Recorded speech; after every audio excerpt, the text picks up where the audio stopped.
I genuinely want to share with you a framework that's really helped me in understanding how to achieve more success and happiness in my life.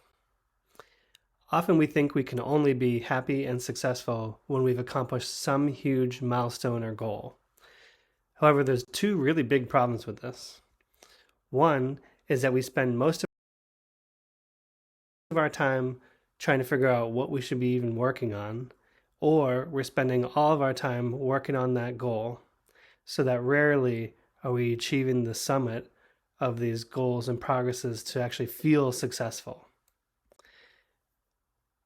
The other problem is that when we do achieve a big goal, we often don't enjoy it for very long. And that's due to the concept of hedonic adaptation, which is that people quickly return to their baseline of happiness after achieving goals. And this suggests that the pursuit of goals rather than their attainment may provide more sustained happiness. And while this might sound counterintuitive, I think we all know examples of this in the world around us. So here's an example of the developer of Minecraft who sold it for $2.5 billion to Microsoft. And shortly thereafter, he became very depressed, lonely, and just felt like he lacked a sense of purpose. It had him pining for the days when he was, quote unquote, just a developer. Now, that may seem like an extreme example, but we see this with actors as well. Often, after their 15 minutes of fame or in between really big projects, and I think even some of the worst scenarios we see is with child actors who are on hit TV shows when they're young. They struggle to feel a sense of success and happiness after their 15 minutes of fame. And maybe surprisingly as well is that people who win the lottery or a large jackpot often have episodes of depression, and it can make you feel miserable afterwards. Now, that's not to say we shouldn't try to achieve big goals, but it is to say that there may be a different way to really think about where are we most happy and most successful. And Earl Nightingale has a quote about this called, "Success is the progressive realization of a worthy ideal." And I really like podcaster John Lee Dumas, so shout out to JLD for modernizing this a little bit, where he says success is the gradual realization of a worthy goal. And this is actually all related to goal progress theory, which is we can experience a sense of satisfaction from making progress towards our goals, which can be more fulfilling than the moment of actually achieving the goal itself. And when you think about it, when you achieve a goal, it's done. There's no more to do. You've accomplished it.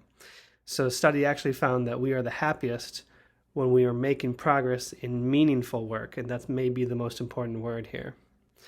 So if you are really working on something that you believe in, that is one of your passion areas or some change you want to see in the world, looking back, even after you've accomplished the big goal there, you will find that you are probably the most happiest doing the work that you really believed in. And so that's really the framework to change, is instead of waiting for these huge big milestones, to really think about where can I do work that is meaningful to me and that I can make progress in. And I think the other thing is, if you don't know where to start, especially if you're feeling down, if you're not feeling that happy in your life, or you're not that successful today, literally start by helping someone else. This will make you feel so much better about yourself. You can volunteer, you can help a charity, or there may just be people in your lives you can do little acts of service and favors for them to help lift them up. And a related quote that I really love from Zig Ziglar is that you can have everything in life that you want if you just will help enough other people get what they want. And if you really translate this into business, which again, I'm not saying you have to start by making money, you can just help people and feel more fulfilled.